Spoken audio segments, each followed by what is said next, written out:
For the record, I want to say that I started this link journey at 11:52. I was trying to be on time. It seems that every time that we try to do this, we both run into the same issue. Um, Well, we have improved. yeah, we're getting better. We'll get it one day. Hmm. Well, good Saturday to you, sir. Yes. How are you doing? I'm amazing. Like I almost don't want to say it, but yeah, I'm doing really good. Well, tell me about it. How are What's you? amazing? Tell me about it. What's so amazing? Oh, what's so amazing? So I think it was November. I started my surrender experiment, right? And it's a practice, you gotta like do it a step at a time. So as I'm really like leaning back into the trust of the divine, um, I'm it's okay, it's a little weird. I can see myself running the program that the divine has for me. Like I can see my hands moving and I'm like, oh, look, my hands are moving and I'm not really doing it. Or am I? I'm in agreement, right? And yesterday I was listening to my Pandora, listen to it all the time when I do my massages, chakra balance station or whatever. And normally it's instrumental, but this time it was like Om Shakti or something. I don't know. Maybe it was Deva Pramal. And there were lyrics, but they were in, I don't know, Hindu or Hindi or whoever. And um, I was listening to the music and my mouth was mouthing the words. In Sanskrit. Yes. And I hadn't heard the song before. So riddle me that, Batman. Well, what is that? That is awe, Yeah, right? That's a that, message. That's for me anyway. That's the feeling I feel like I'm in right now. hmm. Does that Well, explain it? yeah, Does that make sense? it definitely does. And I kind of already have my own understanding of it because I've found myself in the same type of place, and not the same exact experience, but definitely kind of the what do they call it? The observer state where you kind of see yourself walking in your own flow of things. And I've I've been I don't know, is that what you call it, like surrendering to it? Um, That's what I call it because I read a book by Michael A. Singer and it was called The Surrender Experiment. Um, and he does it through like yogi meditation, but I'm not a yogi. I'm kind of resistant to yoga, which is funny yeah. given the whole surrender thing. But I can only imagine if I did yoga, like where I would be right now. Hmm. But yes, I refer to it as surrender. Only because one of my core beliefs growing up was I can't trust anyone, including How did you develop that? um okay, so it's an interesting story. I think I was like 6 years old maybe. And my dad and his new wife, and my sister and I were at this place called Catskill Game Farm up in upstate New York. It's like a petting zoo, but it's the animals are free to roam. You just kind of go and there's no fences except for the property. And they had these little, like vending machines for candy, but instead of candy, it was like goat grain. So they would give you a little ice cream cone and you put it under there and you get your little coin and you turn the thing and just the right amount of grain comes out into the little cup. And so as soon as, that grain hits, the goats know it's feeding time. So they just rush to that area because they know that's where the food comes from. Mm-hmm. And I felt attacked. Mm-hmm. I mean, I was little. I was like, I didn't have any idea what was going on. I don't think I've ever seen a goat before. And they have evil eyes if you ever look at them. Mm-hmm. And they do. They do. They do. Little evil bugger eyes. They have no soul. But so multiple of these strange animals with no souls coming at me, and I just went like this, like I didn't know what to do, right? And I tried to get to high ground, which is funny because that's what goats do. Mm-hmm. I climbed a farm stand and got to the top of it. And, I'm holding this, I look like the Statue of Liberty holding this freaking cone thing, but that's what they wanted. And here I am holding it from them. I should have just thrown it down. They would have left me alone, but I didn't know that. I was a kid. So this whole time this was going on, my father is just belly laughing in the little street there. Like, oh, you're so cute. Oh, this is so funny. Entertainment for one. Yeah, and I'm terrified. I am in terror. And I made that mean I can't trust anyone to protect me. I have to protect myself.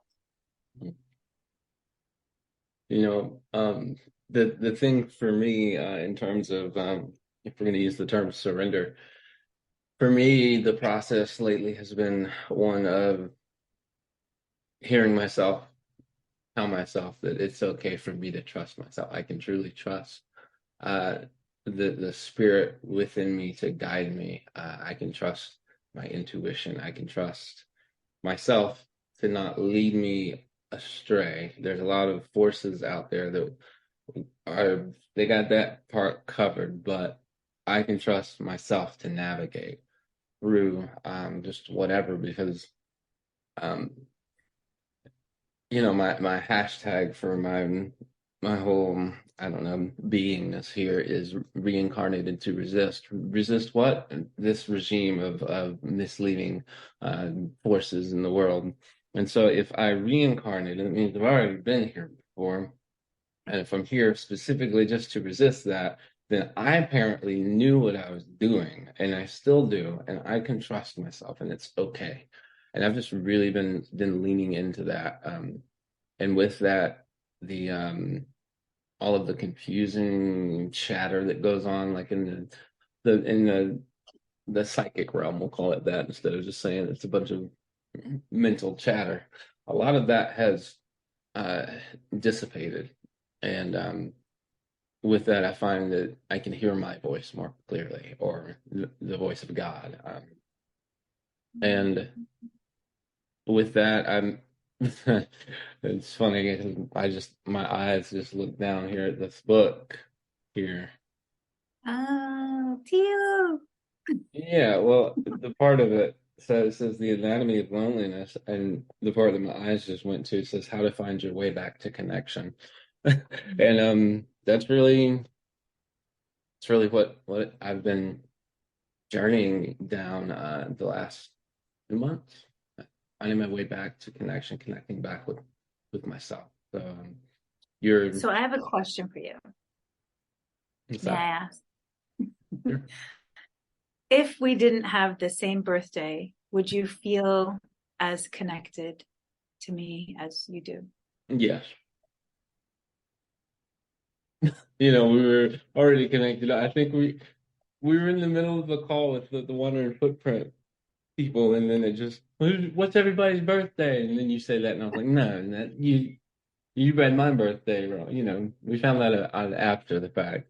But how wild is that, And again, it goes back to seeing that, like, I can trust myself. And last night, I was rearranging stuff. I told you I had to reconstruct my computer, move the desk back into the other room here. So I had to take it all apart, put it back together. But while I was doing that, I kept running across pieces of artwork from this this artist that I'm purchasing another painting of theirs. Her name's Gabriella, and I went from that and I saw her card and I saw some other stuff that came from some other people that I've met along the way. Um, and I realized I said to myself, not only can I trust myself, I have a bunch of literal sisters out there. I have a family. I don't my physical world here of biological family members, that's non-existent. We've had that talk before. But I really do. And Gabriella, the painter, you, just so many others, and I find myself surrounded by a literal family of the soul. And so, of course, we went to the synchronization event and find out later on because we decided to stay in touch because we happened to be there at the end talking to one another along with the guy that was on the stage at the end talking. It's just like, hey, yeah, here's your card. Here's my card. Oh, of course we find out later. Oh yeah, by the way. And it's Yeah. just I find that when I back up and I allow for myself to just kind of rest and surrender in that knowingness, that the beauty of life, the magical synchronistic type stuff. And it shifted for me. It used to be like, wow, what is this? I gotta study the mystery. Now it's more of like, oh yeah, this is the real life. This is how life really functions. This is why the sun rises and the rain falls and the trees grow and everything works in balance and there's a beauty to it. And when I stay in the place where I can see that, um, it's it's been really weird lately in a good way because I've recently been talking a lot with this one particular person, and the part of the conversation that comes back up is the how precious life is because of how short life is. And it's really kind of tragic if you go all the way through that and think, wow, like what are we doing with our lives? And there's so much beauty here, but it is temporary. It ends in the physical, and that should make us appreciate it all the more. But I find myself excited for the future and the projects and things that I'm headed towards. But at the same time, I find myself perfectly at peace where I'm at, and I kind of want time to slow down because I'm getting older, time's speeding up. But over the last few weeks, I've noticed, in fact, this is going to be the title another episode that I have planned with a different sister. Going to be titled swiftly, yet without haste, because I find myself moving swiftly through my days. And in moving swiftly but without haste, I'm not rushing through it and I'm appreciating it more. And to my perception, time is slowed way down. And less time is actually passing for me. I'm accomplishing more. And I'm so grateful for that because the awareness is allowing me to say, I want to experience and live in the now.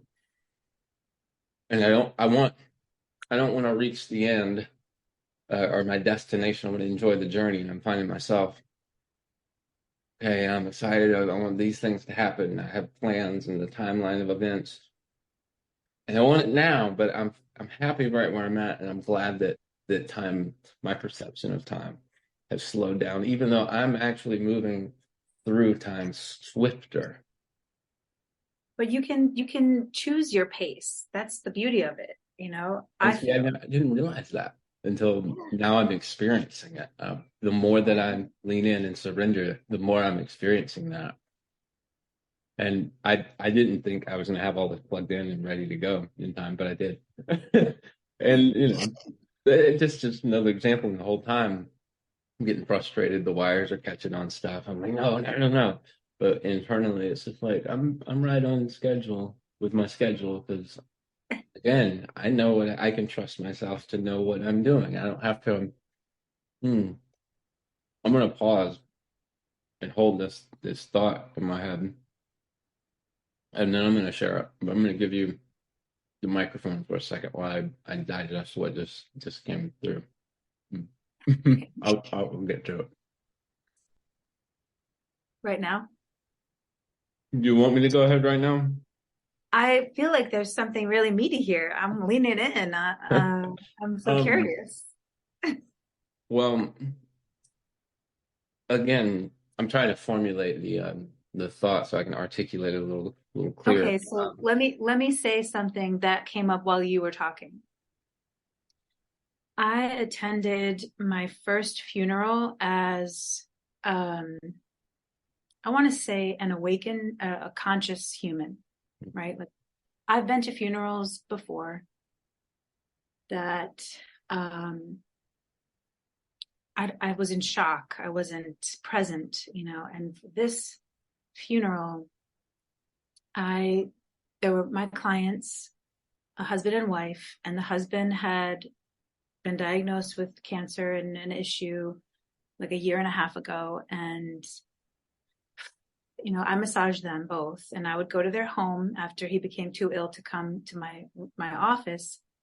And they had such a beautiful home out in the country, and they live in Poetry, Texas. Mm. I want to go live in Poetry. Okay. And it's like a nature preserve. They have 10 acres. Every time I go there, there's another wild animal that's like, hi. Deer, ducks, raccoon, whatever. And such a pleasure, and each time I would go, I could see his decline. And she was always with a smile on her face, joy and peace. And that inspires me, but I got to see the end of their love story. And it was a long goodbye for them. And I feel so honored to have witnessed it. And then to have attended his funeral where it was packed. This church was packed. His name was David, which means beloved of God, God's beloved. And let me tell you, he was. He was. And every person that went up there had, some of them were funny and some of them were just break your heart tender. And you don't know this about me, but I've been planning my own funeral because I'm a control freak, right? I want to have control over how I'm remembered. While I was sitting in the back row, because I was there a little bit late, I realized, Gina, your funeral is none of your business. If you want a beautiful funeral, you need to live your connections as deeply as this man, David, and let them make that a beautiful service. Wow. Your life is what makes your legacy. Your connections are what make your legacy. And I only knew the wife. That's the only person that I knew there. And so after the service, we all collect ourselves. And what's interesting to me, I want to bring this up because I rarely have seen this in my life. There were multiple men in this service that had to step out of the service to collect their emotions because they loved this man so much. And the brotherly love, like to witness that, the depth of love that men can access with each other. I needed to see that. I need to believe, you're helping me and my son is helping me. I need to believe that there are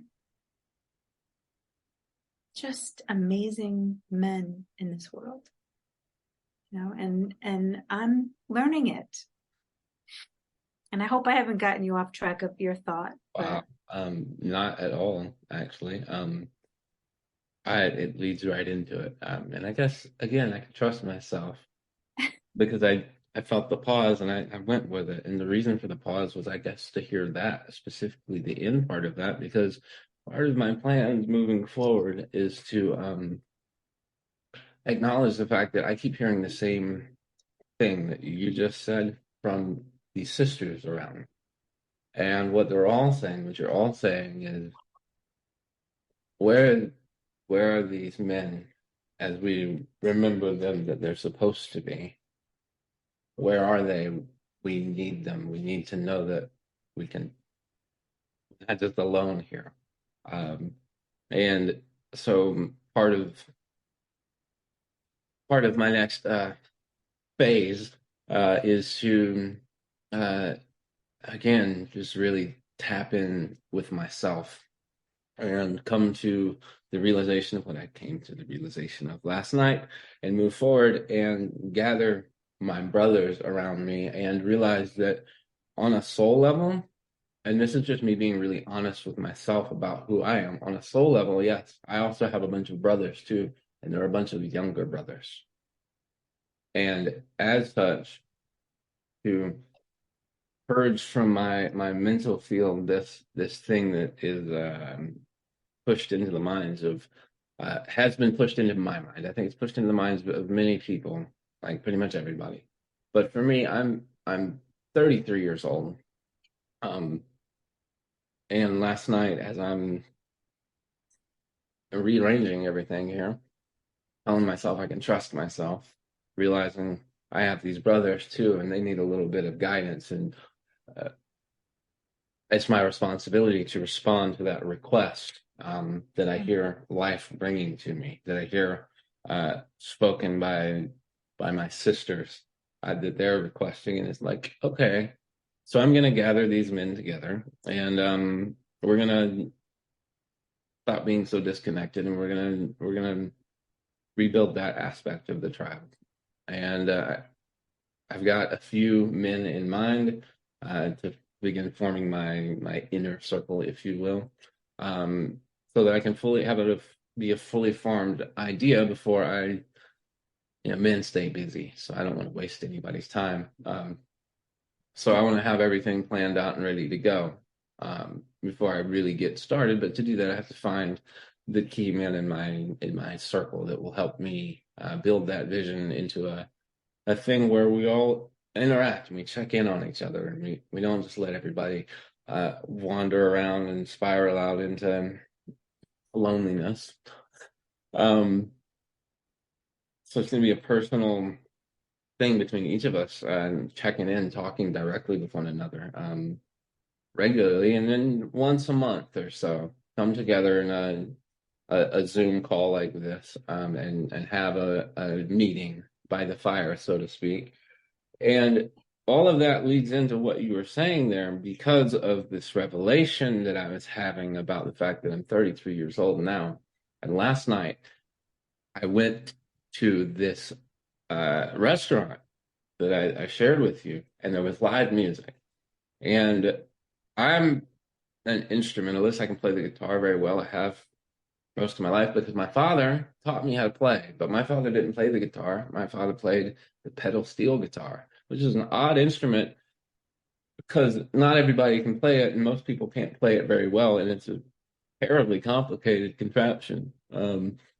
But that's what he played, and that's why he was such a good teacher. And he didn't teach me how to play the guitar. He taught me how to teach myself how to play the guitar, because he understood the musical aspects of it, and he just set me loose with it. My father died in 2018. So there's this guy playing pedal steel guitar last night, and I keep videotaping him. It's just this band, it's these two women, and they got guitars and they're singing, and this pedal steel guitar player, and he's got this beard, and I keep looking at him through the thing, and he's playing along with the music on the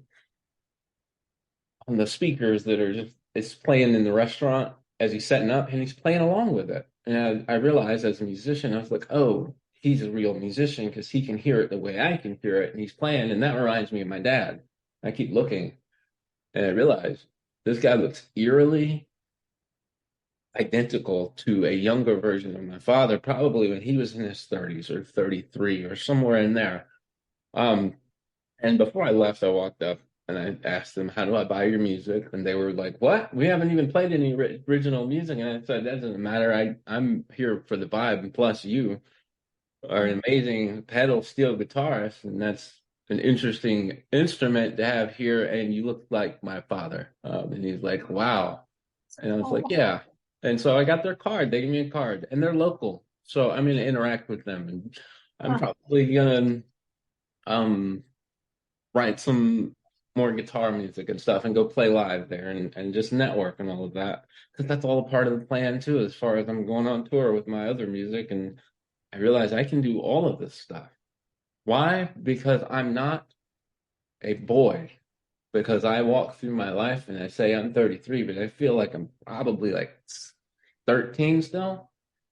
I'm still a child and everybody else is an adult, but I've not been a child for a very long time. In fact, I have a new guy that's working with me. His name's Tyler. He's 23. And he's so very young and dumb and he doesn't know it and he needs some direction and he doesn't have any. But he has me that he works with. And again, I see life's like, okay, here you go. Are you going to accept the responsibility? And by that, it means, are you going to maintain the ability to respond Hmm. to what you see as needed? Because that's what men do. And I look back at my father here and I realize I'm 33 now. That's 7 years away from being just 7 years from being 40. And 7 years ago is when all of this really kind of got started for me, like everything getting really real because 7 years ago I was 25, 26, right before everything came in and they arrested me and all of this and that. And I got ripped from my home and 7 felonies against me, which all disappeared. Why? Because I wrote the DA a letter and said, "You don't have a case. Let's go. Leave me alone or let me go." And they let me go. Why? Because I'm a man. And I said no, and they let me go because they were playing childish games. And I knew that. And back then, 7 years ago, I was not a child, even though my mind keeps trying to trick me into thinking I am. Because society is kind of built that way, to make you feel inferior. So if that was only 7 years ago, then I've got only 7 years until I'm 40, and Jesus died at 33. Like he was done with his whole life. And was he a man? Yeah, okay, then you're 33 now, 7 more years, and you'll be 40, and that maybe you're a man by 40. I don't know, but my father came into my life as a stepfather. I've told you the story. He was 50 years old when I was born. Well, 40 is only 10 years away from 50. So, and then my mind paused and I looked at this picture of me on top of a horse that I've got. And I'm a little baby on the horse and he's there and he's just got this smile on his face. And I realized he was 50 in this picture. That's not that far away from where I'm at. And I realized that by the time my father was 18, the world was completely different. And he had already been through so many things to where by the time he was 18, he had already been forced by life because he had a very hard childhood. He was forced by life to accept the fact that he was a man. And as a result of that, he walked through life and everyone he interacted with knew that they were in the presence of a man. He was this guy that didn't say very much unless he had something to say. And as a result, when he spoke, everyone listened. And they didn't just listen, they heard. Why? Because he carried that with him. That's who he was.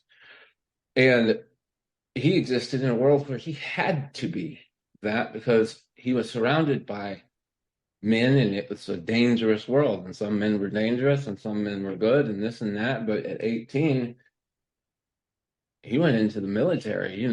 He was legally allowed to go to war until he did.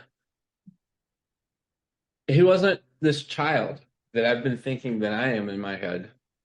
And I haven't been this child either. And I'm getting close to that age. And I look at it and I say, well, shit.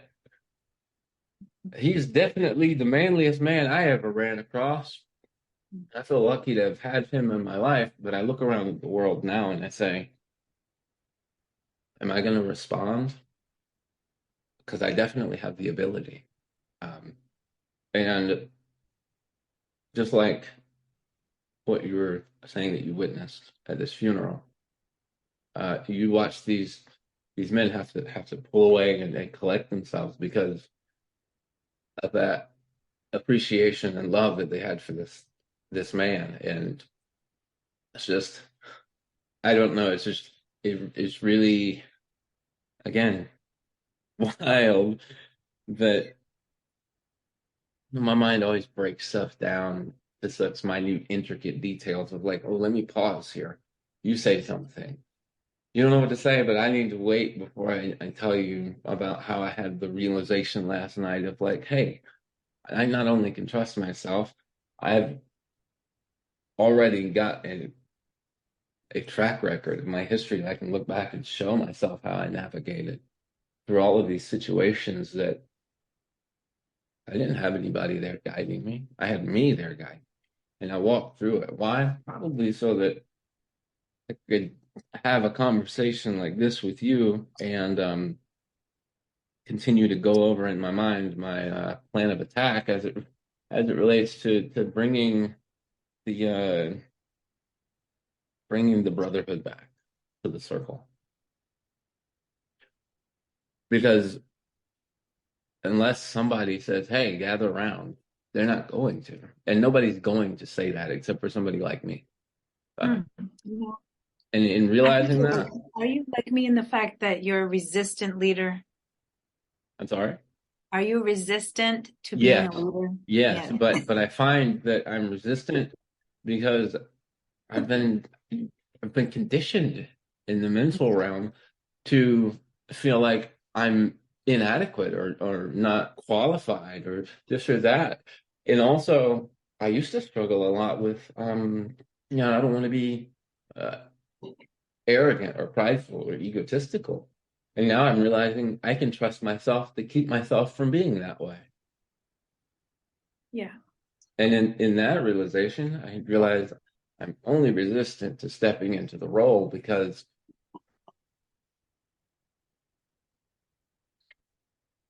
I'm afraid that I'll fail. But if nobody does it, if not now, when? If not me, then who? And if not, then why? Yeah.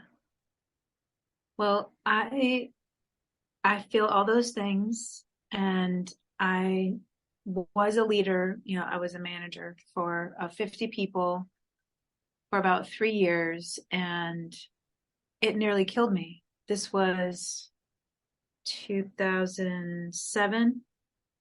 No, yeah, 2007, like for about 3 years. And oh, people like I want to be able to lead the right people, Mm, people who are teachable. yeah, You know, I had to lead people who had insecurities, egos, like the gamut, and they probably had both at the same time, like this huge ego, and then there's like low self-esteem, and it it was like a daycare. It felt like a daycare, and I would be willing to lead people who are, have done the work. I don't want to do the work for you. Like you were saying, um,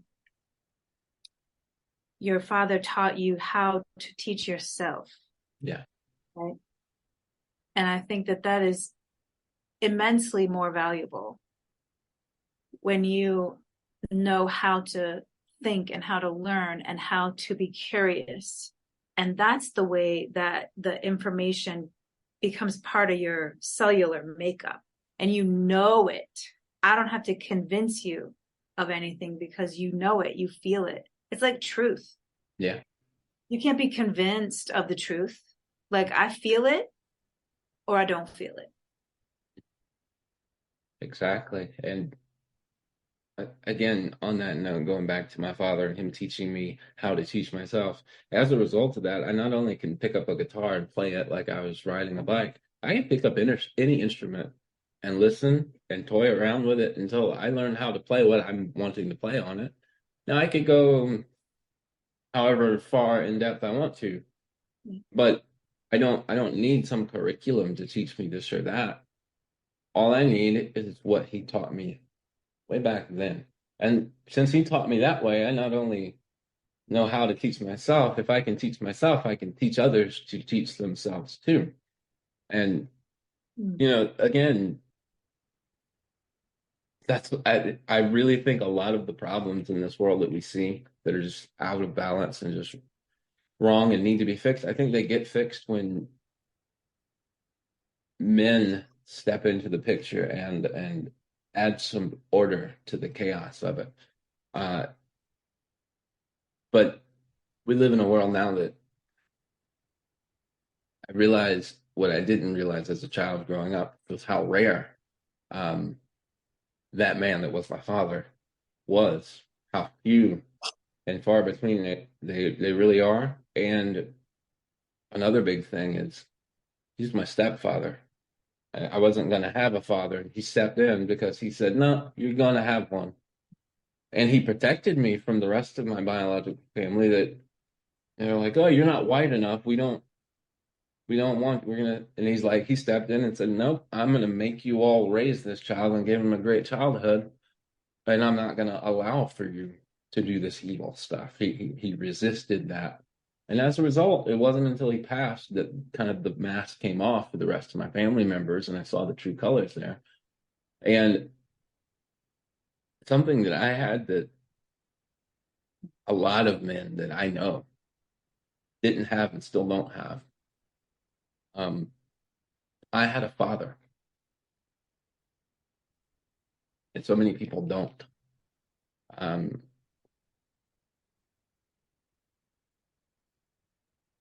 so how do we? I love the word you said stepped up. And I wonder if that's where step parent comes from. Mm, The person who stepped up.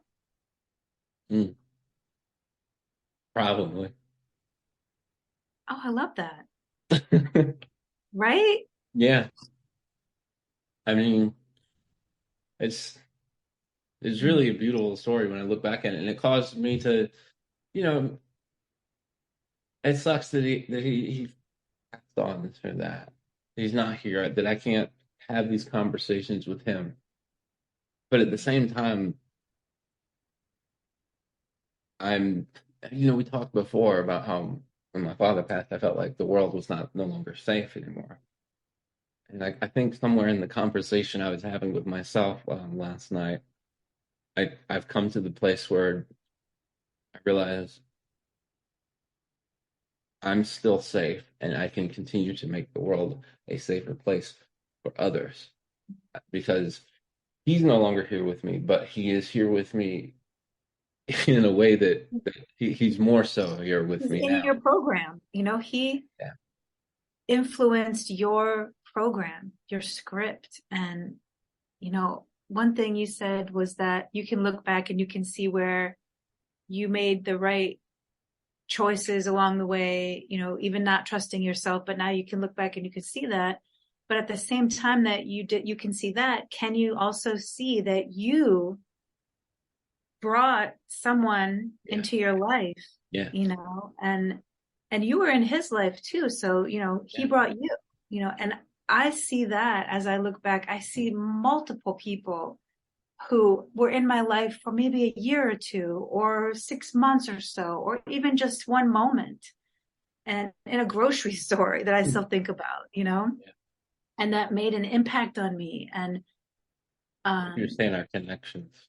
yeah, and I take responsibility for pulling them to me, and I also, believe that there's the reciprocal, Yeah. their gift to me, fed a need for themselves, Yeah. and I don't know if you can see it, but I, there's the teal. You can which one is see that?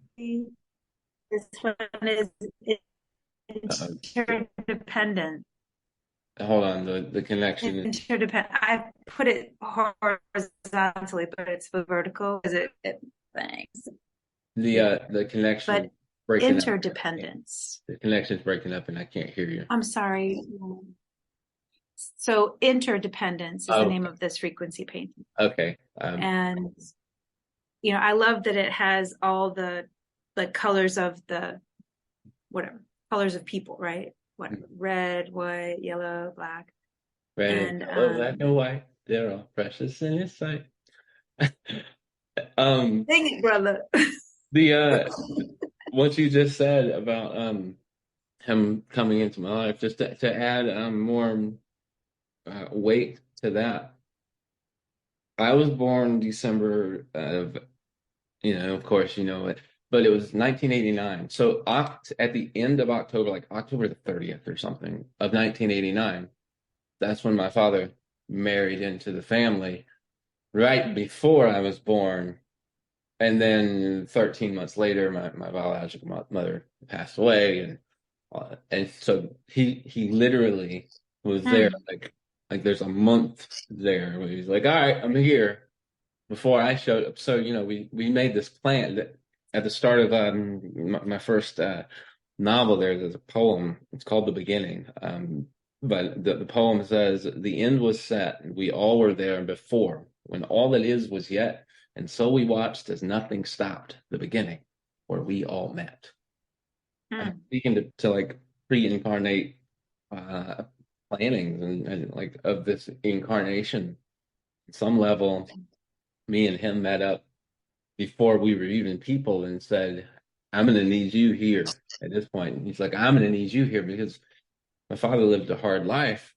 And right before he married into the family, he married in because his wife previously died in a car crash. And shortly after that, his son and daughter, he had a daughter named Melanie, who was away at college. And he just absolutely adored her. And I never met her. This is how quickly this came. She died of a brain aneurysm. Just one day she's here, the next day she's not. And so when I'm about 6 years old or so, his son Billy actually killed himself in the house, in the room that was next to the room that I was staying in. So he lost his wife and both of his children, but he had me as a son. So you're talking about reciprocal. And so it's kind of like before this time period, it's like, I'm gonna need you to show up here, and he's like, well, I'm gonna need you too. And that's on a soul level, that's really what we're all doing here. Facebook has the thing, what's your religion? And I type in there every time I say, we're all just walking each other home. That's my religion. That's what it would say. Can you say that again? We're all just walking each other home.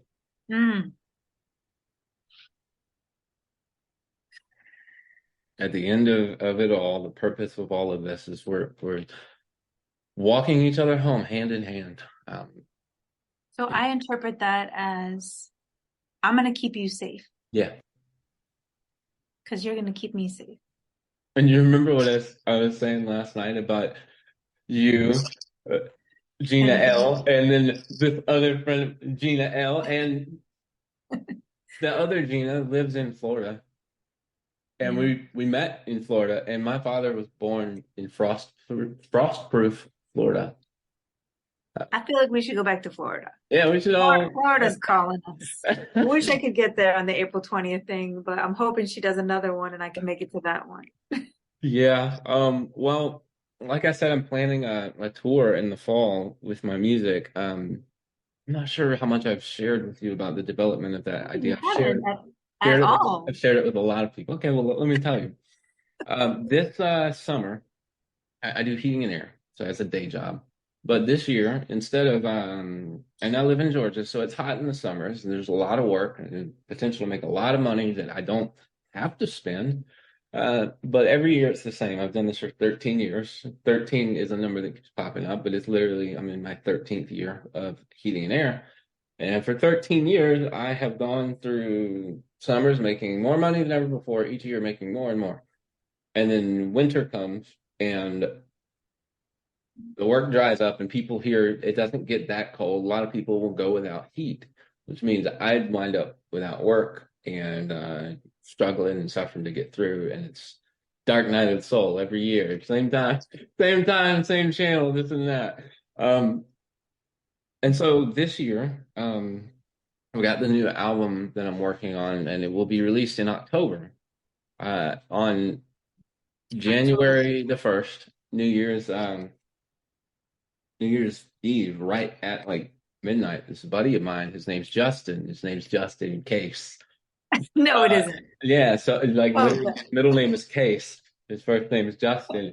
So Justin Case I called love me. his parents. Justin Case called me and said, "Hey," he lives in Ohio, and he says, "Hey, I'm working with these people with this festival. If I get you some time on a stage here, uh, later on this year, are you going to show up?" And I said, "Yes." This was how my year started, literally. I started a live stream on my Discord channel. Nobody showed up. I was gonna do some live music and so I did my music stuff in my live stream, but nobody showed up, and I was like, whatever. And then I get off, and Justin calls me, and he says all of that, and I get re-encouraged. So I've been talking with him, and September the 28th through October the 2nd, I think, is the festival that he has in mind, because what he does is he's networking, like he's working on a soul level, and he's very much aware of that's his gift, is to network with these people and connect this and that. So he's working for all these festivals, and so he's kind of got the backdoor key there to kind of say, I can get you some time on this stage. And so that birthed the idea of this summer, which I just got a raise. I got a $250 a week raise. Mm. So not just like I got a few extra dollars per, I don't get paid hourly, but now I'm getting paid a salary, and it's consistently more money than I was planning when I made all the plans to save a certain amount of money per day from April until September, which gives me $10,000 to go on tour with. So now I've got more access to more resources, probably because I'm leaning in and surrendering more to this path of mine. And I know a bunch of people in a bunch of different states all across the country. So September, I'm going to go and do that. And I'm going to start there. And between now and then, I'm going to network with as many people as I know. And I don't know who everybody, I know you, but I don't know all of the people that you know. And I don't know the people that you know and who they know. But I know a lot of people that know a lot of people that probably have connections to some stage somewhere all across the country, from Ohio to Florida, because I've already talked with Gina down there about that, and I have uh two male friends, brothers, if you will. The one who I went and saw when we went to the event down there in Miami, because he was like 30 minutes away. So that was nice. But the other one is somewhere else. Gina's in Gainesville, and my second buddy that I'm talking about that lives somewhere else in Florida. I can't remember exactly where he said, but his name is Jason, and he was the first man that I've contacted so far. He's the only person that I've talked with about, other than you and a few other sisters, about my plan with this men's group. But he strikes me as some someone that's competent and able to help me formulate and plan this idea of this men's circle. Mm. And I got to go to Florida and take my tour there. So Ohio and Florida. I was just talking last night with a friend out in Oregon, and I have she's not my literal blood sister, but she's definitely, like, I consider her literally my big sister. And that's what I have her saved in my phone as. She lives in Oregon too. And she lived a hard life, but recently got married and had a kid. So I gotta go see my, what is it called, nephew? Yeah. Okay. See, I don't have a family, so I don't know what to call it. But so I gotta go there too. And then I have some people in New York, you're in Texas, just all around. So I this got summer, to know what this funeral is. I've been waiting. I'm not the funeral. I've been waiting to hear what the name of the festival is so I can write it down and like block my time out so I can attend this festival. I will I'll have to talk more with Justin and Okay. I'll get you the information. I don't know the name of it specifically. I just know that he said these are the specific dates. Talking with Okay. another person that he knows that we know, and they're involved in the festival scene too. And I met these local musicians here, and I'm seeing all of the pieces fit together. So I'm gonna make more money this summer than I was planning when I planned all this out, and be able to stash more away to fund my trip around the country, not only visiting and connecting in real life with people, and probably having some very synchronized um, encounters with them. But also, I get to share my music and I get to do what I initially planned on doing when I started writing all of these raps, which was I was having trouble with the internet and AI and social media was freaking me out, and I had to go talk to the trees about it. And the trees were like, "Just put your phone down. Just turn it off. Just chill out. It's cool. We're not worried about it." And I was like, "What? No, it's crazy." And they're like, "Well, just disconnect." And so I did, and I disconnected, and I stopped writing these big long posts, and I started writing raps. And I said, I'm never gonna put any of this stuff online. The only way anybody will hear it is live and in person, and they're gonna have to buy a physical CD from me if they want to have a copy. Now that didn't happen because it didn't have to be that extreme, but the original intent was to perform the stuff live, not to just be a recording artist, but to do the whole thing. Because my music, and I was listening to this last night, listening back to it after listening to a bunch of other artists that I appreciate. Um, I listened to some of the stuff that I've got coming out on the new album, which October is the release date, right at the start of October. So I'm gonna go on tour with my new album and have a bunch of physical CDs and say, "Hey, here's Shadow Band, this and that." You probably have to get it from me here in person because you might not be able to find it on the internet because it might get shadow banned for real. And I'm listening to it and I'm realizing how powerful the message of not only the whole tape as a whole and just the storyline that I can see that I've put together, because apparently some part of me really knows what it's doing. And I'm Hmm. like, wow. And then I'm listening to the individual songs and I'm saying, yeah, I have to bring this to people. People need to have that experience of that the same way that I need certain songs at certain times. Think of your favorite song by your favorite artist and then just imagine that they went a different route in life and you didn't have that. Hmm. That's some powerful shit, isn't it? Like, what if your favorite artist never wrote that song? What if they never performed it, never recorded it? What if they just did Heating and Air their whole life instead? Right. Yeah. So So I actually have an not an anecdote, but not a specific story, but about what you're saying, that favorite song, right? So for me, I'm not a musician, but I am a music lover. I know when a song is just perfect, and I know in my body if it feels harmonious, whatever. But there have been moments when you don't even know the pain that you have within yourself because you cannot express, you don't have the talent or the gift or the musical inclination to express yourself, to express your emotion, your pain, or whatever it is. And when you find a musician, an artist who can say the things that you can't articulate, you can't instrumentally, you know, put out, it is such a relief. It is like, oh, thank you. yeah, Thank you for that relief of my pain that's just like held in, and that's why I think there's so much musician worship because not all of us can like get it out, and we yeah. need you. We need you to help us find the channel, you know, the like Yeah. just how to hear it, and it's a relief. You provide relief to those of us who don't have the talent. So My thank you, Heating and Air in Augusta, Georgia, for my not my doing like a winter thing. my favorite artist, who's the only hip hop artist or rapper that I will ever like publicly acknowledge as an influence. There's others, but his name is Decca, and he has a new album out called Smoking Gun, and I bought the vinyl for it last night. Um, why? I don't have a record player, but I'm gonna collect them and never open them.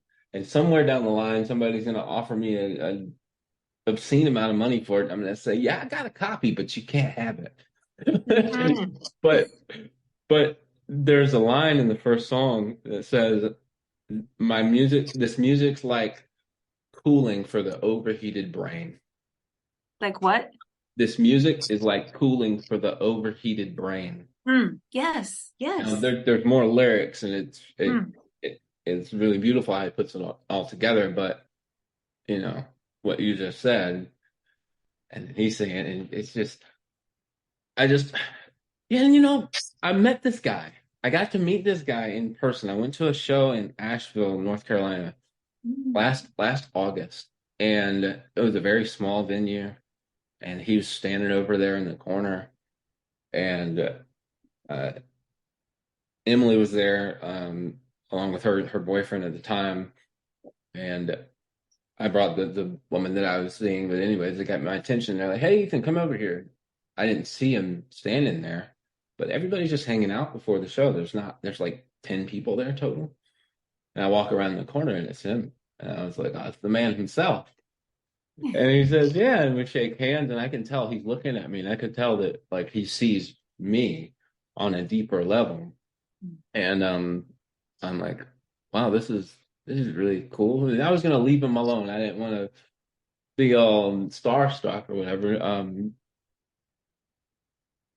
But he asked, I introduced myself and say Hawkeye, and I think Emily said, "Yeah, this is Hawkeye the rapper." And I was like, "Yeah, nice to meet you." I go to walk off, and he says, "Wait, we talked before." Because in 2017, when I discovered his music, I sent him a message on Facebook and said, is this really Decca? And he's like, "Yeah, it's really me." And we had a brief conversation at one time, but here meeting him in person, I told him I could see him seeing me on a deeper level. And he's like, "Yeah, you're that guy. I know you. I know that you know me too."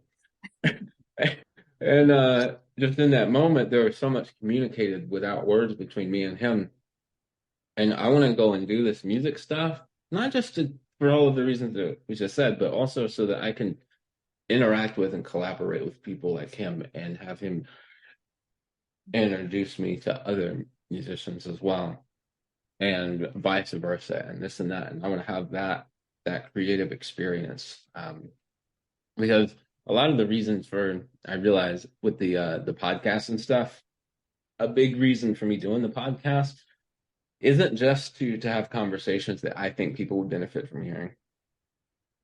It's so that I can have the conversation with people that I'm interested in having a conversation with, that, you don't have access to people that maybe you want to sit down and talk with all the time. But if you start a podcast, you do, because, yeah, I'll come on your podcast.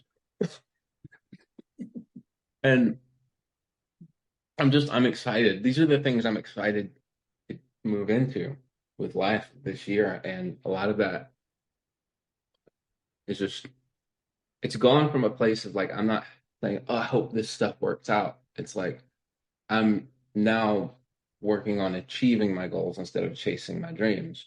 I'm gonna make Yeah. them a reality because I can trust myself to do it, because I led myself to this point. And I don't really even have to have faith that it's going to work out. I know that it's going to work out because everything around me is pointing me in the same direction. Everything's encouraging me. I have a legitimate practical plan that I get to fill in the details as I go. And even though I'm ready to get started and for September to be here, I'm very, very glad that I'm right here now and that this month is moving so very slow for me. But you get what I'm saying? Um, and so even this chat is it's a blessing. Yeah. So something you said about it's not being faith, right? But remind me what you said about that. You said, Uh, Essentially, it's not like I have to have faith in something that I'm hoping for, but like I'm secretly got a lot of doubts. A lot of the doubts are no longer there, and they're only there if I kind of focus on them. But now, if I stay focused on what I know to be true about myself and where life is heading, it's kind of like I'm caught in the flow of this river, right, and I'm right, surrendering to it, and I know that the river is heading from point A to point B. I don't have to wonder. I hope I make it down there. No, I will, as long as I don't fight the current. But and I look back at my life and I see like I say I want to get there, but I'm swimming upstream trying to get downriver. It right. doesn't work You that have way. like conflicting Yeah. I'm getting out of my directions, I'm getting out right? of my way, and in that I can have faith that I will get to where I'm going without having to cling on to this faith and hope it gets Right. there, you know.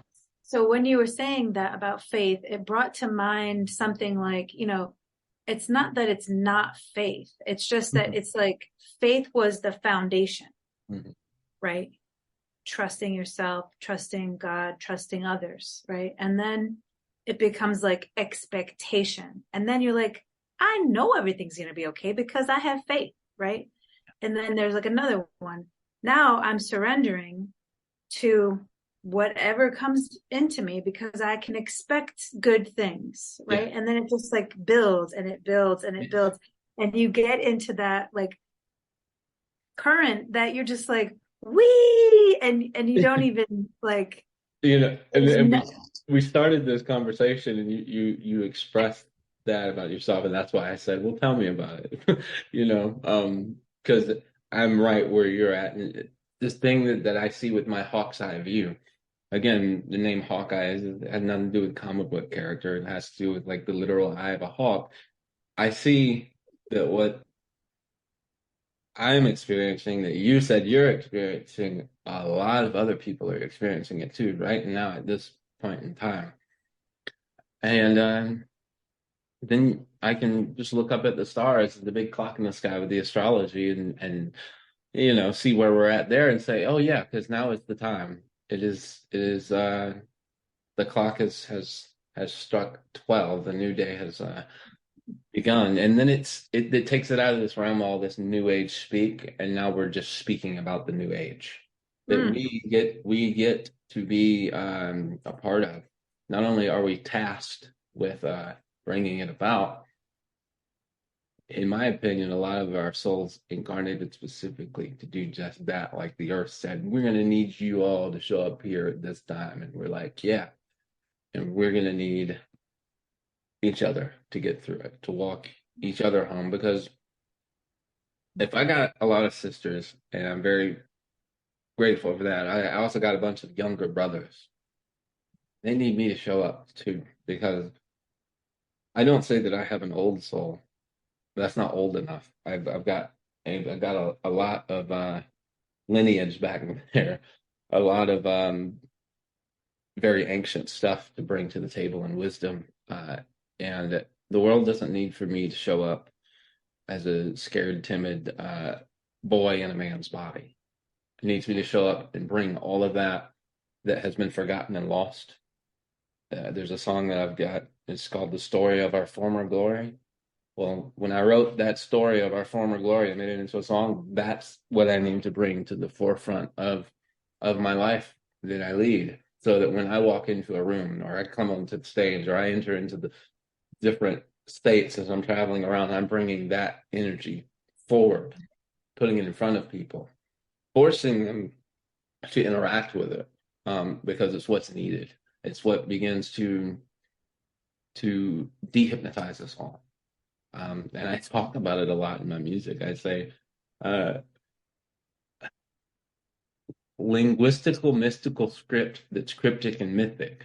Whenever shit like this is written, all of heaven's enlisted in assisting with specific information, like listen. Did you know if you're a patient of mine, then your new prescription is wordplay competitions with competent, comprehensive, fully formed, interesting, something new sentences.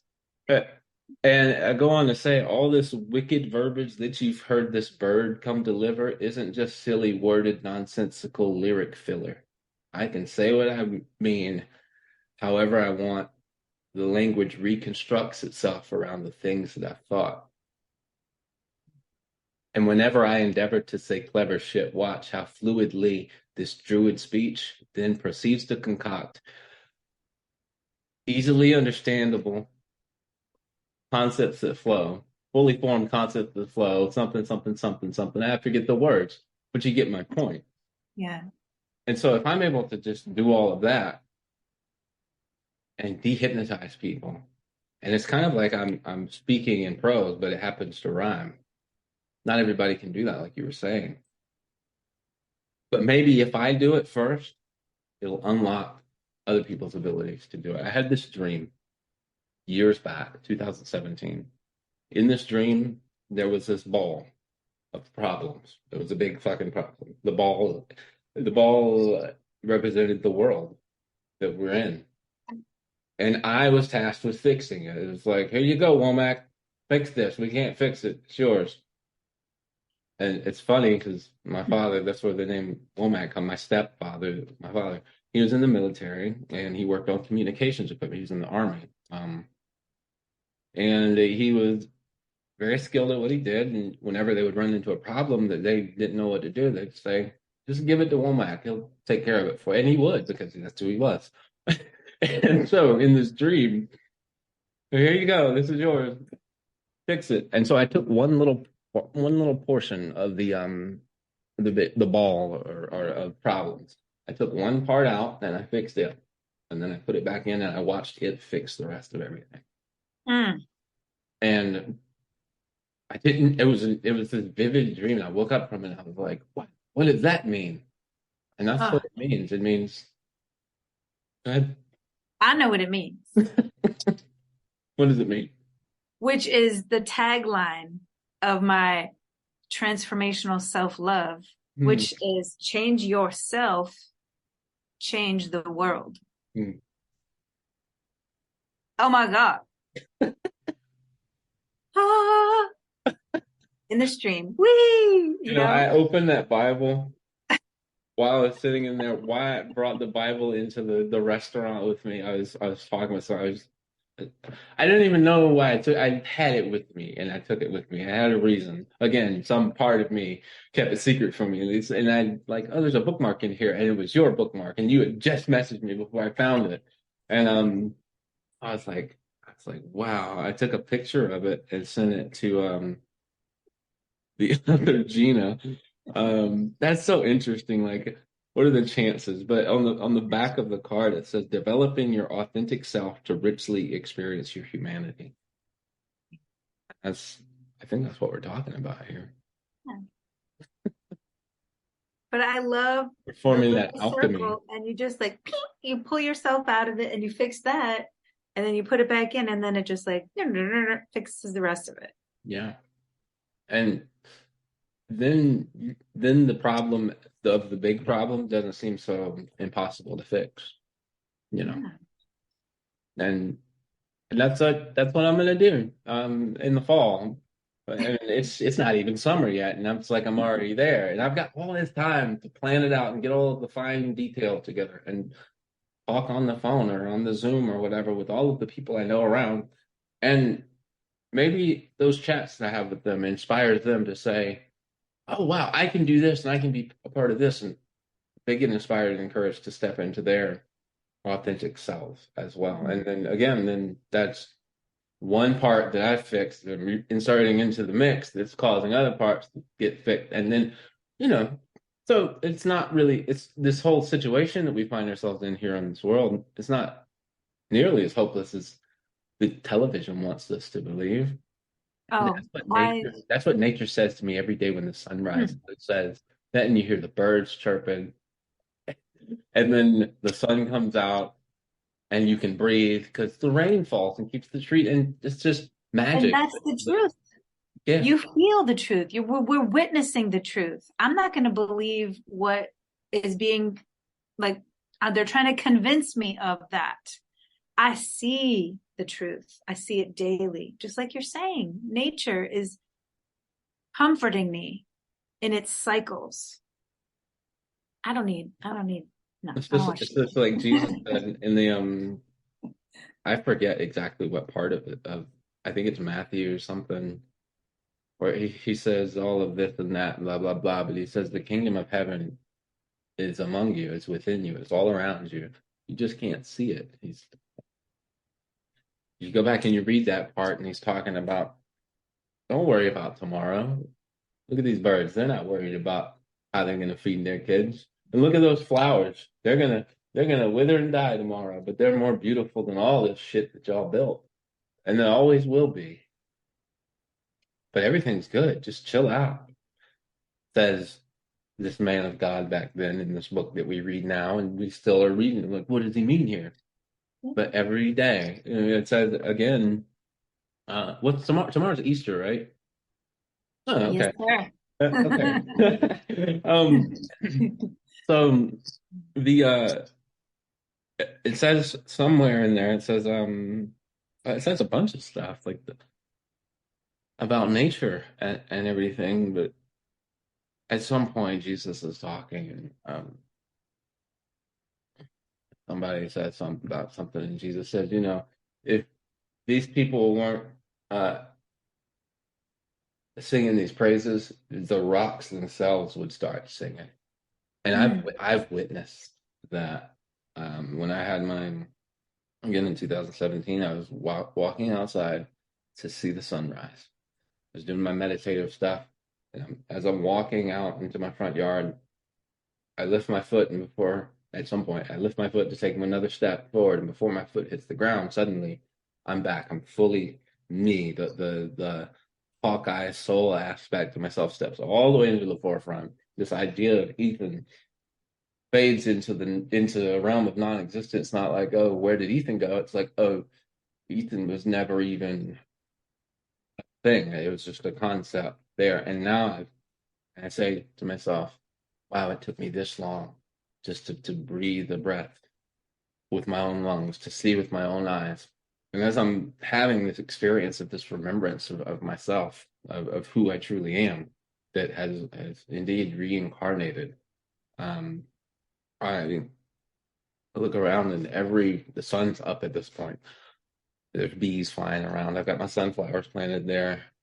And every blade of grass, every living thing around me, I can hear them all celebrating. Celebrating what? Celebrating me. Like, Hawkeye's back. It's all good now. God, it was a celebrate. I could see it in every. It's like I could sense the life force of every single blade of grass, all of it, everything all around me, and it was celebrating me, becoming aware and conscious of me. Like, there's a human here now, a real one. And I've had this experience in other ways. And with trees, there was this tree in the backyard of the next place after I got arrested and all this and that and got out. And I wind up at this house and I named it Two Trees because it's this oak tree that grew into two. And I'm sitting there stressed out and I'm just looking at it. And I realize, like, wow, you're the last tree before they cut all these down on the edge of the yard. You're here. You're still here when they planted this house and cut down all your friends. But as a seed, nature had the wisdom and you as a seed and were like, oh, they cut down too many trees. I need to be a tree and do my job, so I'll grow into two trees. And I was like, wow. And the tree's like, oh wow, you noticed that that's what I didn't think any of you humans were gonna notice what me and I look around and there's all these other trees right at the edge of the forest there that are multiple trees. Not just one. They're like, we got to do our tree job. They cut down too many, but it's fine. We'll just multiply ourselves. Uh, and I could sense these trees being like so very grateful and appreciative for me, one of these walking trees, finally taking notice and kind of getting the message. And then the next day there was a storm, and this one tree with five trees fell over, and I walk out and I was like, oh, the poor tree. It's like, I'm still alive. I'm still alive. I just wanted you to know that I heard you. And I wanted to say, yeah, that's really what we're doing here as trees. And then springtime came and it's still very much alive, and it's laying outside this and that, but it's like we wanted to make sure to communicate back with you in a way that you can't deny that we appreciate being heard too. Mhm.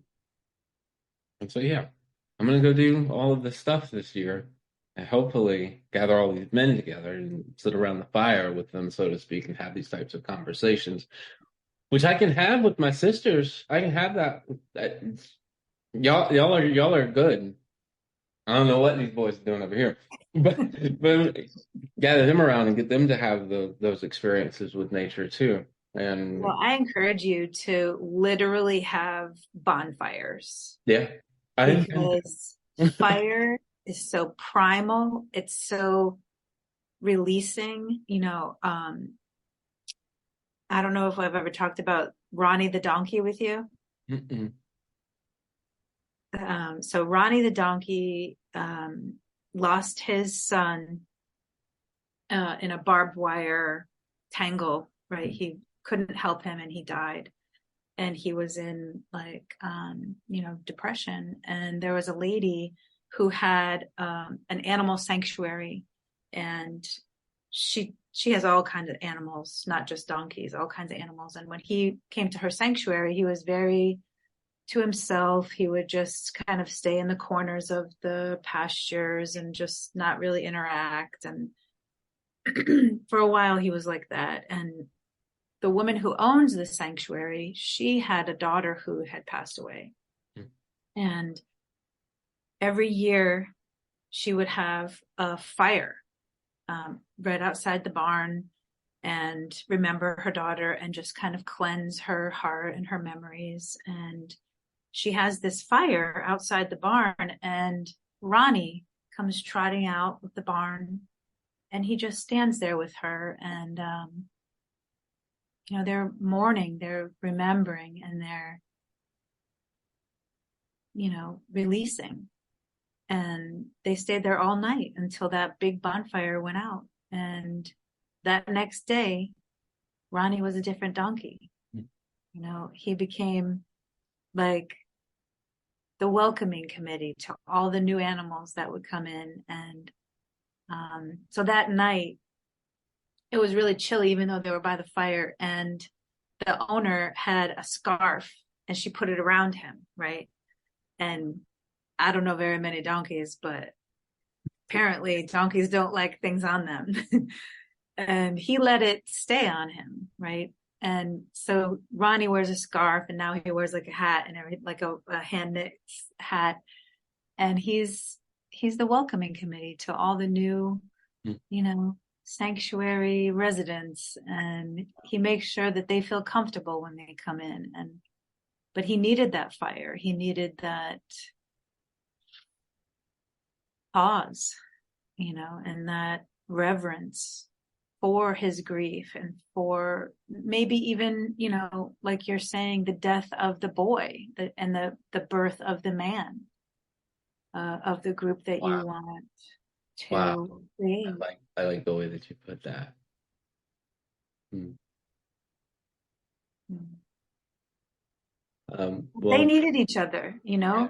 they had the same pain. And how interesting they pulled each other to each other, which brings me to something else I want to talk about. I know we're going to wrap up pretty soon, and I think that this is going to be a nice wrap up, and I can't wait to hear how it lands for you. So I see the world as a symphony, right? And I see all of us, not just humans, the trees, the rocks, the bees, as notes. We all are these little like musical notes, right? And as we float around this world and we interact, sometimes we get close to notes that are like, they're discord, right? And then we're just kind of like, we go away from that. And then we find another note, and then we happen to have harmony. I'm like, oh, yeah, I like you. This feels good. This feels good. And we can be together. And maybe that's for a really long time. Maybe that's just for a song, a verse even, and then, we find the places that our notes resonate and harmonize. But you have to tune your note. Hmm. You have to find your note. You have to keep your note solid, and maybe, I don't know, maybe we can change over a lifetime and we stretch our range or something, but there's this lady that I listen to named Tony Jones, and she has a song. I can't remember the name of it right now, but it says universe. Universe means one verse. This is one song, and we're all part of it. And you got to find, your note family, your musical line. And I feel like for me, it's getting easier and easier to notice harmony and discord because of my own attunement. Yeah. Yeah. And you need to have that solid identity Yeah. to know where you harmonize. Wow, that's a great way to put the whole of it all. This whole time, we talked about this and that music, and I've wanted to say what you just said, and basically that it's that life is a song. Um, and I like the fact that you're putting it in terms of saying that this is all a symphony, you know. And interestingly enough, as a musician, I play stringed instruments, and to tune, that's one of the first things my father taught me was how to tune the guitar. To tune the guitar, you have to have a bass line to tune it to. That means you have to have a note that's a pure note, Right. and then you find where the note's at on the fretboard, and you pluck the next string for, let's say, the A uh, note. You play that on one string, and then you pluck the other string that's supposed to be tuned to A. And as you're tuning it, you can hear the oscillations. You can hear the resonance, and it kind of is like this, and you can hear it, and it gets faster and faster until it stabilizes. And then if you go too far, you can hear it go out again, and that harmony, that resonance, or the discordance. That's something that my ears are. Uh, I've been taught to be able to hear that, and that's how people pick up an instrument and just play along with the music they hear on the radio. Because as long as their instrument's in tune, they can find it. They can fit in. They can synchronize. Oh, you pulled it together. Look at that. I knew you were going to pull it together. This was great. Let's do this again sometime. Um, Along with all of the plans for my music, this and that, it's all the backdrop of it all is omniversal media. Um, and thank you again for the business plan. As we move forward, I have larger and larger plans to incorporate all of that and to find various artists like me out there, maybe off adrift with some extraordinary talents, and to bring them in and say, here's a stage, here's a platform, do this, and then all together we create a level of abundance that has literally the power, like what Teal says in Yeah. her vision plan. uh, If they want to play the money game, okay, we'll play it better, and there won't be any competition because we'll just have the ability to be that umbrella to protect our tribe, Yeah.